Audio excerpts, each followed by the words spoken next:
Welcome to the Big Biz Show. Taking care of business. You want fast-talking, hard-hitting discussions on business and finance? Maybe with a barroom slant and some really salty peanuts? We're not counting calories. We're counting cash. Before we get to the man with the financial plan, meet the money team. Costa, Mary, and Greg. Now Captain Finance himself, Sully. Wherever you are watching, wherever you're listening, we welcome you to the Big Biz Show inside the Loft 100 studios. And as we say around this here part, a big old howdy to you. Woo! Good to see you. Costa, Mary, Bert Godwin, Greg Todorov, and of course, Sully. Shot out of a cannon, didn't you? Pretty much. Big hello to the Day Trader Trio today. Love those guys. Indeed. 1, 2, 3, 4. Lackluster, but A little subdued. Yeah. What? Wow. Well, I mean, it took just trying to flip it up, took you know what I 16 minutes to say 1, 2, 3, 4. And that's the show, folks. Great to see you today. This guy. Beat him up. Let's get to Howie right away because I got Elon Musk throwing shade. A little bit, right? Oh man. More than a little bit. Two narcissists in a room. What are you Okay. gonna do? Howard, are you following this? So what it appears to be is Elon Musk has come out, and apparently there was a divorce versus a transition Yeah. between Elon Musk and Doge and Donald Trump. And it appears as though there was a bill, the great big beautiful bill, or what they're calling it. And in the bill was a provision to cut the EV sort of benefits to folks who are buying electric vehicles. Yep. Right? Well, now Elon Musk didn't like that so much, that his panties in a wad, and started throwing shade pretty big at Donald Trump. Is that pretty accurate there, Howard? Well, that's a plausible theory, but I think that's been in the bill so long, and he was fine with that publicly. He said he was fine with that when he was in Doge. I think it's the NASA administrator not being his choice. The day that he left, Trump decided to go with a different candidate for administrator to NASA, and that's very meaningful to SpaceX. So that was very important to him. And then I do really think that everyone thought everyone else was going to do the work. So Trump and Congress thought that there really might be $1 trillion of wasteful, fraudulent spending in the government, and that Elon was going to find that very quickly. And Elon thought, oh, well, we have the whole government now. Now Congress can actually make the cuts I want them to make. And I think it's more than just the EV credits thing. The only reason I say this is because if you go on Twitter or X, whatever, his message is basically said, he talked about oil still having all the rights and passages of oil, but not EV. And it sort of seems like he's taking this ball and going home because he's a little confirmation. Yeah, I mean, I'm looking at the news. This is very live. As we say it, Musk has just blasted Trump. Says, without me, Trump would have lost. Yeah. So Oh boy. Here we go. There we go. so now it's fireworks. Before all of that, it could have just been, well, the president and I have a disagreement on the big beautiful bill. I really don't like spending, but I love the man. This is a congressional thing. This has nothing to do with the president. Did anybody see this coming? I didn't see this coming at all. Yes. Did I you? saw it coming. Oh God, of course. How? There was nothing. Narcissists in a room. They all just want their ideas to be better. They wanted to one up each other, and as soon as they disagree, fireworks. Okay, that's not a plausible theory because first of all, Elon Musk is a narcissist. He's a successful businessman that's outspoken. Donald Trump, on the other hand, I would argue that I didn't see it coming because I think although they both have egos, that is correct, they're different types of egos. And I think that Elon saw finally we're going to get some sanity back into the United States government. And no, I thought it was just going to be, oh well. I want to know where the black eye came from. I think it was the EV pulling the EV credits out. Did Macron's wife hit Elon too? That's what I want to know. I believe that this is going to get pretty. I think it's going to get juicy. Oh yeah, get your popcorn. Get your popcorn. All right, keep it right here. There's much more to come. We're going to visit with Howie Font a little bit more as the Big Biz Show rolls on. Here, big old howdy to you. Hello.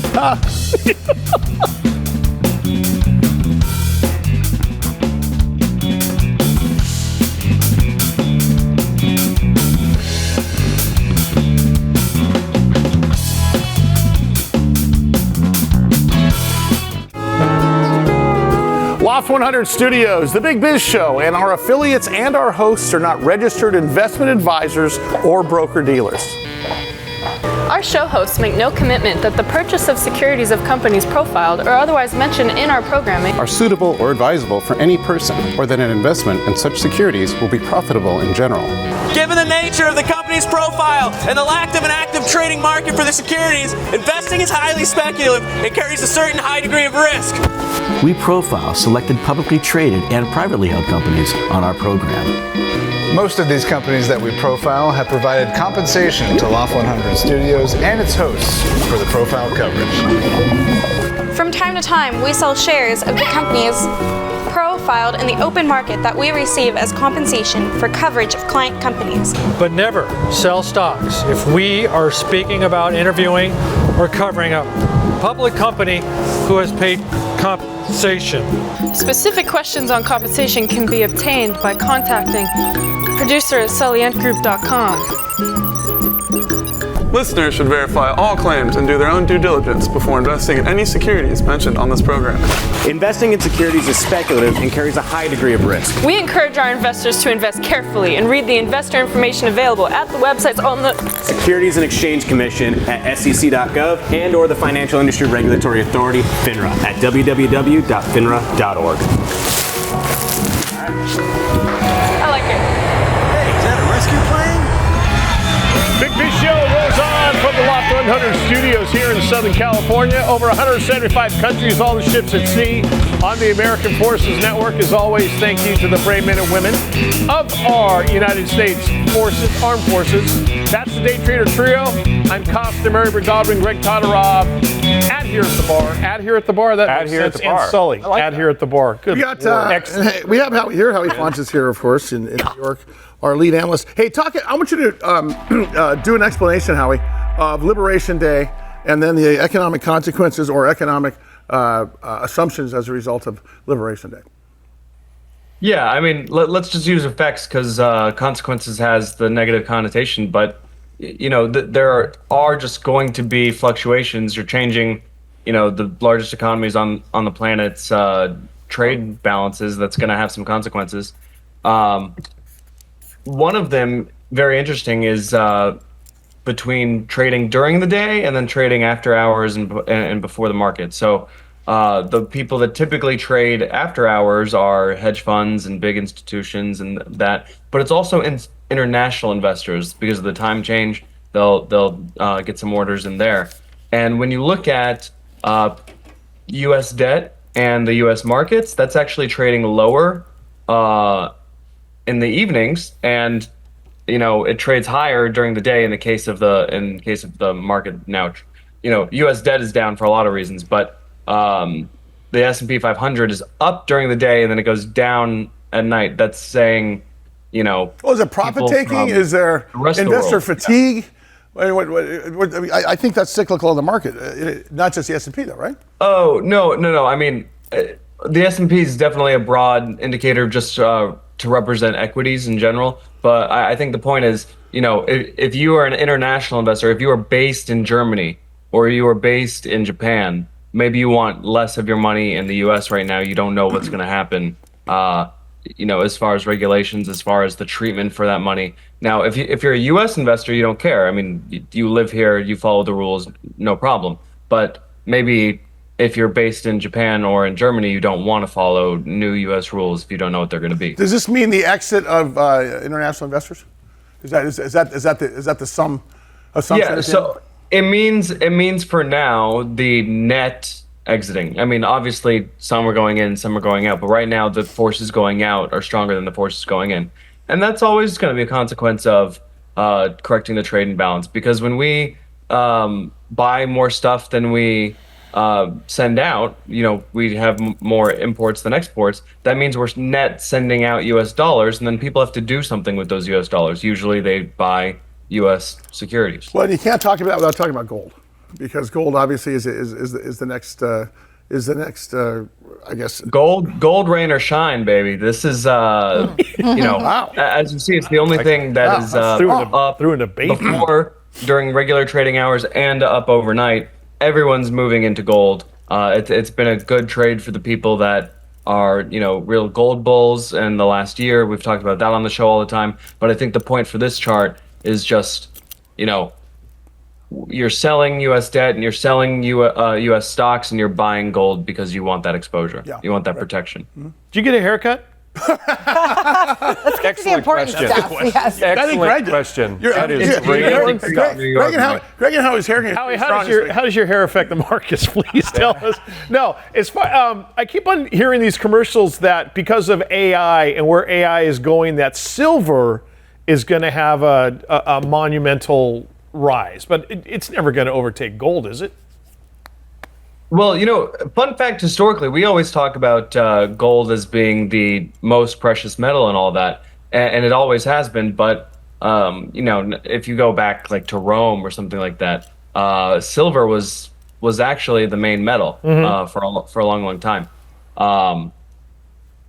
As far as today, we are seeing a big rally in silver as you kind of have to judge silver and gold relative to each other. So if gold's going to jump up 10x, then you would expect silver to follow, or something is out of whack, because all the things that make gold rise should also make silver rise. So and the next thing I say was July 8th, because all of this kind of comes into confluence with what we were talking about before. That's Liberation Day, and we need to talk about, how does most things are baked into the market ahead of time, right? How is this going to affect all of what you're speaking of? Yeah, I mean, everything that is public is priced in. That's how you got to look at it. Are you saying already? It's already priced in, you think? Yeah, no, I think the chance that tariffs go the other way is priced in.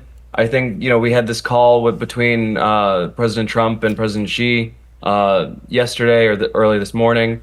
He spoke with Putin. So, I mean, like, all that's priced in. Technically, things are looking up. Technically, things are looking better. I don't know if the taco trade is still on for. Remind us what the taco trade is. Trump always chickens out. Trump always chickens out. So, at the same, we're gonna have the big beautiful bill before the 4th of July is their goal. By July 9th, the EU has a deadline, and then there's a deadline a little bit earlier for non-EU countries as far as negotiations on the tariffs. And then we're going to be talking about tariffs coming back on. So I don't know what the market's thinking about as far as what's going to constitute a trade deal or how many wins the Trump administration wants, but there are a lot of known unknowns that are in the market right now. The interesting part of all this is what happens if Donald Trump throws in a left curve at the end of the day, because, again, under the rules for radicals, cause chaos and then fix it. Yep. Is there one more little hitch in the giddy up before we see July 8th hit? I mean, we're a month away. I think there's room for a lot of hitches in the giddy up. And the president's given himself a lot of levers to control things by. I mean, he can do a lot of announcements or undo things as he wants to affect things up or down. Okay, and we're talking to T trillion here, right? Yeah. So, Howie put some notes together. A million seconds ago was May 23rd. A billion seconds ago was 1993. Just 1 trillion seconds ago was 30,000 BC. That's the first thing that's ever put that into perspective for me. That is amazing. That's trillion. That is amazing. That's much. So, all right. So Howie, so wrap it up. Are you wrap? So you see the scale of million versus billion versus trillion. Yeah. And so that's a good primer for the U.S. debt is now rising by $1 trillion every 180 days, twice a year. Well, keep in mind, though, understand that part of this is people buying U.S. debt, not just the U.S. owing money. We're issuing it, though. We don't have to issue it. But that's how you fund infrastructure, but maybe not to the tune of a trillion every 180 days. Lasso, what is your prognostication for the rest of the year in terms of market going? Are you bullish? Yeah, I am. We're going to see some inflation data. We're going to see jobs market is weakening, but it's weakening from very, very strong levels. I mean, you can criticize the jobs market a lot, but the unemployment numbers are pretty okay. And as long as that's the case, and as long as inflation's coming down, then it should be okay to make some interest rate cuts. That's a huge catalyst. And then either way, I don't think tariffs. I think we know what our tariff policy is going to be by the end of the year. And as we figure these things out, the market's just going to keep rising as the certainty level increases. Howie Font for president. Always. Got my vote. We will always vote for Howie Font, our market analyst here on the Big Biz Show. Speaking of that Big Biz Show, there's much more to come, so keep it here. You didn't say a big old howdy to you. I was going to. Oh, you're ready for it? No, sorry.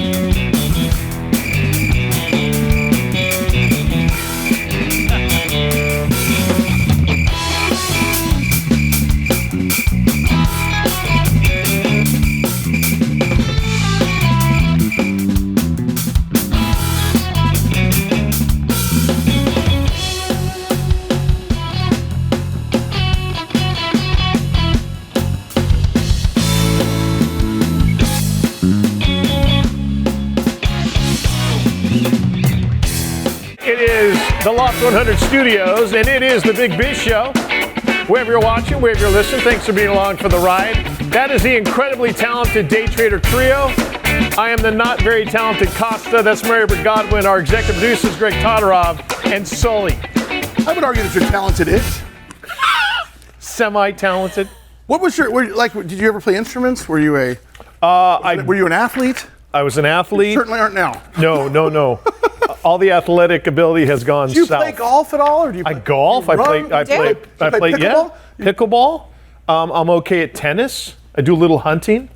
Have you seen Greg Todorov on the pickleball court? I don't need to see him on the pickleball. He's a master of the English. Oh, he is. The backspin and the side. You think you're playing ping pong? It's big ball. It's big boy ping pong. Is what it is. It's big. Are you good at ping pong? 4 ping pong paddles and a wiffle ball. I mean, I've been playing for a long time. That's what it is. So. Don't tell me that thing was invented without beer. Totally. 4 ping pong paddles and pickleball. Pickleball. 4 ping pong paddles and a wiffle ball. Let's go.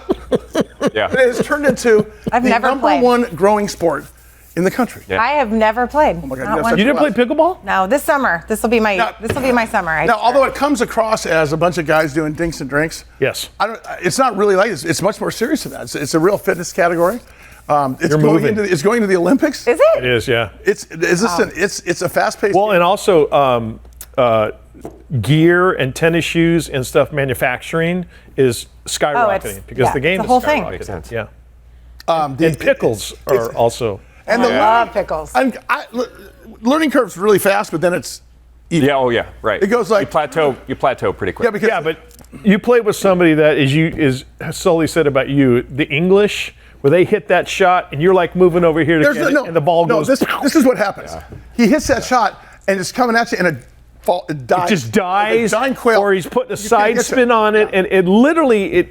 Well, the best part about it is it's psychological warfare. So now, when you get those shots, you're not sure. In my head. Right. I mean, I'm rent free. Damn. Patrick DeHaan is homework for the boys. Patrick DeHaan's our good buddy. He's the head of petroleum analysis at GasBuddy, GasBuddy.com, and PatrickDeHaan.com are the websites. Easy again for me to say. Patrick, how are you? Welcome back. Hey, I'm great. Thanks for having me back again. I have a question. Does our summer spike that we get in California, does that affect the world?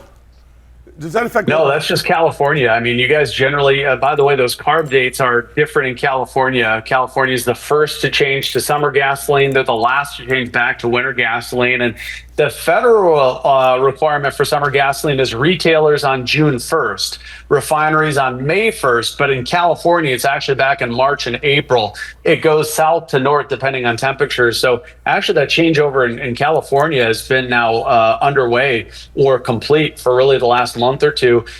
Thankfully, we didn't see a spike so much related to the switchover, but there have been refining issues here and there, as you've noticed. And the price of oil, by the way, some of the lowest levels in the last couple of years. So all of that combining for gas prices now in California, still the nation's most expensive, but they're starting to come back down after some of these refining issues have improved. Patrick, the summer blend, that phrase, are they using like more cane sugar or sugar substitute, or what are they doing to make it the summer blend? Well, essentially, the chemical difference, I'm not a chemist, so I'll try and throw this at you. Come on, you can do it. Winter gasoline contains more butane. That butane is cheap, it's plentiful. The problem is it does not respond well to warmer weather. It evaporates a lot easier. So winter gasoline contains a lot more cheap butane. That butane, a lot of the time, by the way, less than $1 a gallon. So if you blend in a lot of something that's cheap, it makes it cheaper. But in summer gasoline, that butane comes out, and you see more expensive alkylate, which is priced more at $5 or $6. That does a lot better with warmer temperatures. So it's going from a cheap blending component to a far more expensive one that can meet these summer regulations. And that's why summer gasoline tends to be more expensive. Don't you watch Landman? Don't you watch Landman? I do, but did they ever talk about the summer blend? Oh, they talk about. Do they really? Of course they do. Oh man, come on! Awesome. There's a season 2 coming. Did you see that? Oh yeah. It's all over. I've got to ask. Regionally, is there any other state that does this other than California? I mean, are there summer blends, let's say in South Dakota or in Florida? Well, and that's covered by the EPA. So in California, the Air Resources Board, right, has a waiver. They can supersede the EPA. So 49 of the nation's 50 states follow the EPA, and EPA has its own regulations. But yes, every county in the U.S. uses something that's cleaner in the summer. The only other state that I can think that's similar to California, Arizona has a bit of a carve out in areas at Phoenix, the Valley, combined with their population explosion, the number of cars on the road. So Arizona has its own blend of gasoline, which, by the way, if you're a California refinery, think of all these different blends, California, Arizona, but you also supply Nevada and Oregon and Washington and all these different blends. It becomes a huge cluster of getting these blends to where they need to go just in time. Why isn't there just one recipe? I mean, isn't the same physics? It's combustion engines. We got air. You've got temperature. Why isn't it just one recipe? Why is there so many? Or is that all mandated and that's all environmental? Well, let me rephrase it. Are politicians inherently always the smartest at doing things? And that's where a lot of these regulations vary, right? All these politicians are after a similar thing. So Arizona's blend is not too dissimilar from California, but we haven't put our heads together to decide, let's all do this together. Patrick, do we have, I was listening to the news yesterday, is there a increase coming money-wise, like 61 cents and then like 60 cents or something? From I would love to weigh in on that, and that's a perfect timing for this because there's been quite a bit of confusion. I just got an email today. Is it going to be 2 cents, 8 cents, or 65 cents? So there's a lot of political spin here. First of all, California, we know the rules and regulations drive up prices, but I think this is a lot of political spin designed to really light a fire under motorists. No, there's not a necessary 65 cent a gallon increase coming July 1st. There's some rule that we're following that changed the situation slightly. Will it have an impact on prices? Yes. And by the way, there is an inflation adjustment coming to gasoline taxes in California July 1st. I think they go up another 2 cents. California is now indexed to the pace of inflation. So July 1st and January 1st, these adjustments, I believe, are made. The Board of Equalization also has to say, is this getting complex yet? Because I feel like it is. But at the end of the day, the rules and regulations, we'll have to keep an eye on that. Some have been quoted as saying that could add 65 cents a gallon to gasoline. Maybe in the most extreme of circumstances, maybe in the most extreme. I don't see it. I think there could be a little bit of an impact, but I'm not going to overstate it. But yes, there is that gasoline tax increase of 2 cents on July 1st. Whether or not these rules get implemented, we'll have to see. And if something is coming down the pipeline, we'll let you know. Patrick, I have one last question before we go. We're starting to hear about an emphasis, which is in the wrong syllable. We're hearing about an emphasis in renewables. Now, how does that, since a lot of this is supply and demand, does that affect, does the type of news affect gas prices as far as futures go? Well, I think that's why we're also hearing this rumor of 65 cents a gallon. I think it's a bit misunderstood. First of all, California already uses a lot of biodiesel. In fact, you really can't find traditional diesel anymore in California. It's all soybean-based biodiesel. The other thing is AB 30, for those of you that like to navigate politics, this is the bill to keep an eye on because it would allow the use of more ethanol in gasoline. And a lot of folks are misconstruing this as driving prices up, but it's not a requirement to make the switch. It's simply giving consumers another option. So again, that's something that we're watching. There could be more renewables. Is it going to drive prices up? Not necessarily, what it will do is potentially give consumers another choice. And by the way, E15 is what's being talked about. In most of the country, using something with a little bit more ethanol can actually lead to a lower price. So keep that in mind, and we'll have to see which way AB 30 gets voted up or down. Patrick DeHaan, head of petroleum analysis. GasBuddy.com is the website, patrickdehaan.com. Patrick, as always, appreciate your time. Keep it right here. Much more to come with The Big Biz Show. Loft 100 Studios, The Big Biz Show, and our affiliates and our hosts are not registered investment advisors or broker-dealers. Our show hosts make no commitment that the purchase of securities of companies profiled or otherwise mentioned in our programming are suitable or advisable for any person, or that an investment in such securities will be profitable in general. Given the nature of the company's profile and the lack of an active trading market for the securities, investing is highly speculative and carries a certain high degree of risk. We profile selected publicly traded and privately held companies on our program. Most of these companies that we profile have provided compensation to Loft 100 Studios and its hosts for the profile coverage. From time to time, we sell shares of the companies profiled in the open market that we receive as compensation for coverage of client companies. But never sell stocks. If we are speaking about interviewing or covering a public company who has paid compensation. Specific questions on compensation can be obtained by contacting producer at sullyandgroup.com. Listeners should verify all claims and do their own due diligence before investing in any securities mentioned on this program.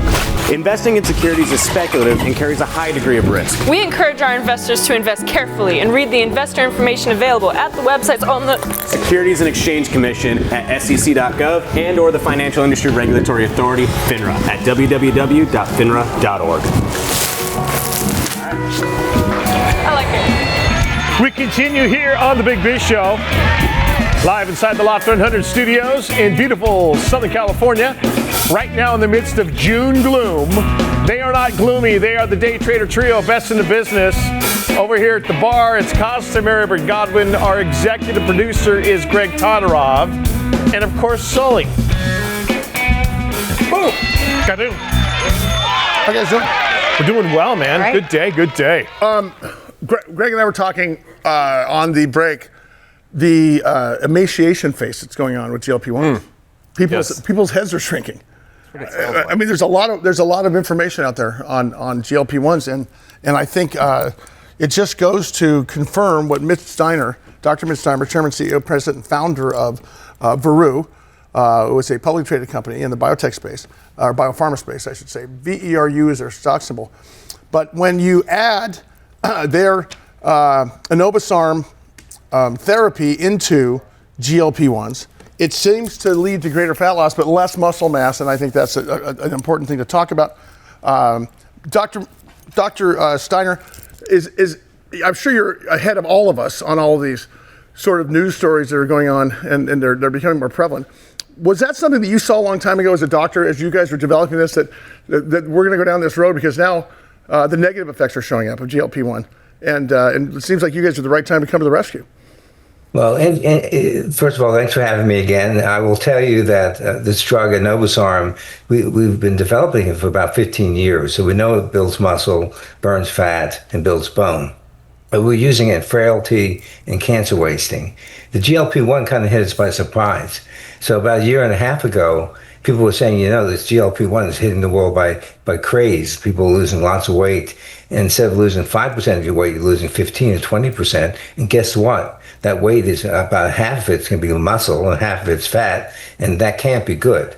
So that sort of raised the eyebrow that something's going on. So we said, okay, let's borrow from another area. When we started developing this drug enobosarm, we had no clue that one day people would be able to lose this much weight, and that the way they lose is all going to be muscle and fat.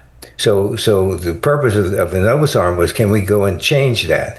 Get the full benefits of losing all that weight, but instead of it making it part fat and part muscle, make it all fat. And so that's kind of how we were thinking about it. And the phase 2B study that we reported out in January confirmed that we were able to convert a GLP-1, if you take it in combination, to a drug that burns only fat. So the weight that you lose is only fat, and you hold on and preserve lean mass, which, you don't get credit for losing lean mass. Yeah, because of course, bone density and muscle drives your metabolism northbound. Yeah. And Right. just because you're lighter doesn't mean you're more efficient in terms of your metabolism. So this is, I think a lot of people think that you take this drug and it just sucks off the fat on the outside and leaves everything inside. Right. That's not what's happening here. I mean, you have a whole system here that's working. How did you guys come to the conclusion that there needed to be, I guess, an additive to these GLP-1s at the time? Well, what came to the conclusion was we saw weight loss like this with such dramatic effects as being essentially accelerated frailty. So people are losing, 8 years and 10 years worth of muscle and fat in months. And so when you're an older patient, that can tip you over because you start out by losing muscle with age. So that's the patient population we went after to begin with because they're already at risk, right? Because they have a small amount of muscle. On the outside, they look fine because they have all that fat. And you say, oh my gosh, they look great. But really, when you look inside their body, they have like a broomstick amount of muscle around their thigh and their leg. And if you keep taking a pound of muscle for every pound of fat you lose, you get into trouble. Well, also, if you did a body mass index that measures total body fat, if your body fat's leaving but your muscle's leaving, then you're still fatter. Your body fat index is going up, right? In fact, your BMI is telling you you're probably worse off than somebody who has muscle and fat loss, fat as part of their obesity. But in older patients, you have much, much more fat to look the same because you don't have that much muscle. Going forward, because obviously this is going to be a panacea because look, GLP-1s work fantastic. I mean, people are changing their lives with them. Insulin response is great, which a lot of times some of these were meant for in the first place. My question for you is, how long do you think it's going to take to do an efficacy study and a safety study to get this on the market? Because I think your phone's about to start ringing for therapies for people that are taking these. We're getting phone calls now, lots of phone. And we're also getting a lot of doctors calling us who want to be part of the clinical trials that we're doing. And so the phase 3 trial, phase 3 program, we're expecting to start in the beginning of 2026, so that by 2027 we're closer to market. And people are waiting for it now because they're very, very afraid of losing muscle and fat. And so we want to make this available as an oral agent that you can take with any GLP-1. And as you know, the future of weight loss is not going to be injectables. It'll be oral agents. And, Lilly has a drug, oral drug that put $100 billion of market cap on their stock, on their company that they announced they had phase 3 results. But, all those drugs have muscle loss with weight loss. So this could be very interesting to see how this field ends up looking with combinations of medicines that take care of the side effects that you're worried about so you get the most optimal way to lose weight. Dr. Mitchell Steiner is the chairman, CEO, president, and founder of Veru Incorporated. Their ticker symbol is VERU. Doc, my BMI always comes back Miracle Whip. So, I'm one of those special cases. But, for someone who maybe doesn't have massive weight that I need to lose, maybe an older person out there, does this help build muscle at all, or is it just maintain? You're talking about enobosarm. Okay. So enobosarm can build. So if you're eating, so you're eating protein, you're eating regular meals, you can actually build muscle. Okay. What's happening with the GLP-1s, you're in a starvation state. So your body sees that you're starving, like you're out in the wild, you can't find food, and your body starts eating yourself, right? You eat your fat, you eat your muscle. Sure. You need it to have energy. And so what we do with the enobosarm, it comes in and says, look, leave muscle alone. We're going to hold on to that. Burn only fat. That's what's clever about it. So we've actually taken a GLP-1 that's not selective for the kind of tissue it loses. It will lose fat and muscle indiscriminately to make it only a fat burner. The piece of this I think that's encouraging is that you're also hearing in the news that people are going off of it more. Now they're hearing all the whole story and then maybe using it as a cycle because it's a peptide, right? GLP is a peptide. Right. And they're going on like a peptide cycle where the dangerous part for me is it's not a vending machine where I'm going to gain 50 pounds and take the stuff and I'm going to go back down and I'm going to live my life and gain. It seems that would be unhealthy. I think the good news is this would put people in stasis to where they go on a therapy, that there's a start, a middle, and an end. Am I accurate in thinking about that? Yeah, think of it as an off-ramp. Because what happens now when you deplete your muscle and deplete your fat, and you stop with GLP-1, you get this phenomenon that's called rebound weight gain. So your weight comes back with a vengeance, and the weight that comes back is mostly fat. And so it's hard to cycle. If you take a GLP-1 and you want to stop it for side effects or whatever reason you want to stop it, and you find out that within weeks and months, your weight comes right back and it's all fat. So what Enobosarm does, because you leave muscle alone, it will not let the fat rebound, and potentially the weight rebound will be reduced as well.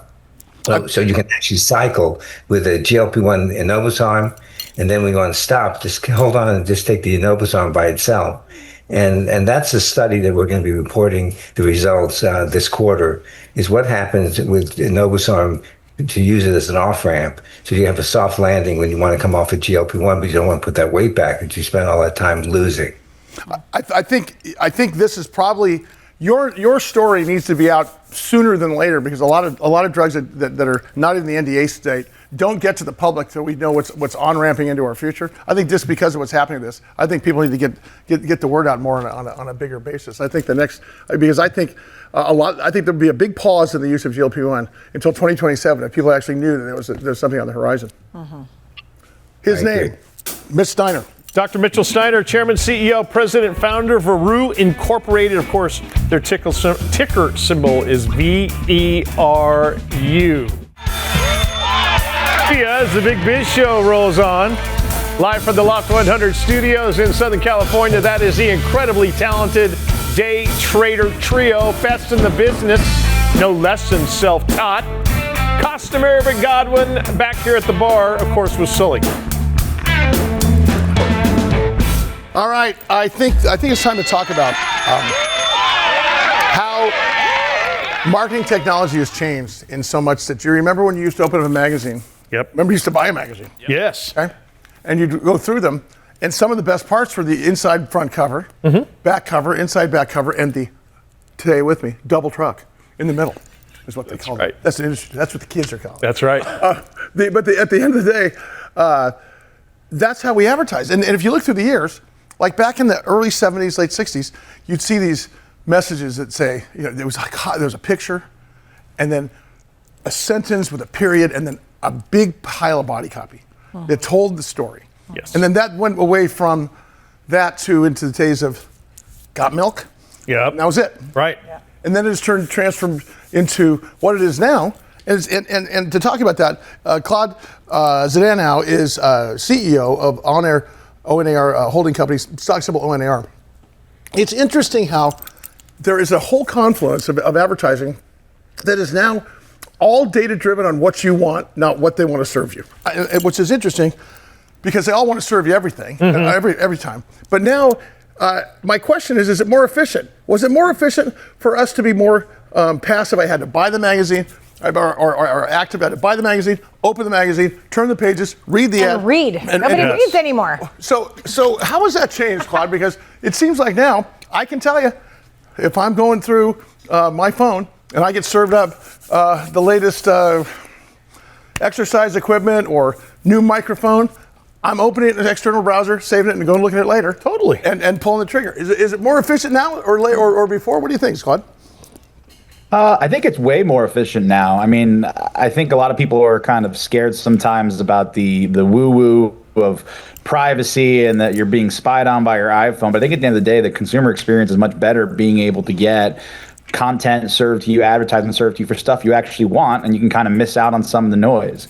And I think we're in a really interesting time, especially with all these AI, ChatGPT, Claude AI things coming into the world, and now the consumer has the power to be requesting and discovering by having conversations with something, and that's now going to be discovering and giving you content and telling you what to buy and where to go. So I think it's a lot more efficient, and I think we're also at a very interesting inflection point in terms of how things are evolving from here forwards. I think, go ahead. Oh, I was going to say, Claude, I think it's fascinating all the different touch points that I'll open it up in Instagram and I'll see something for my daughter's moving into college. So I'm like a dorm, pillow topper. Which, by the way, was it just happened to be served up to you? No, they targeted people, I don't know, with graduating seniors or whatever. So I would never get a pillow topper thing. No, right, they know, but also I've been talking about graduation on my feed, so they're listening. Keywords Bingo. But then it's not just happening in Facebook. Then I'm getting it maybe in emails coming through or a text message or different places where I'm seeing it, and Instagram, so it's all owned by Meta. But then it takes about the 3rd or 4th time, and then I'm like, okay, it's time for me to buy this because I need to do the research. So it's all the different touch points, and then they get me on the 4th one probably. Are you seeing that?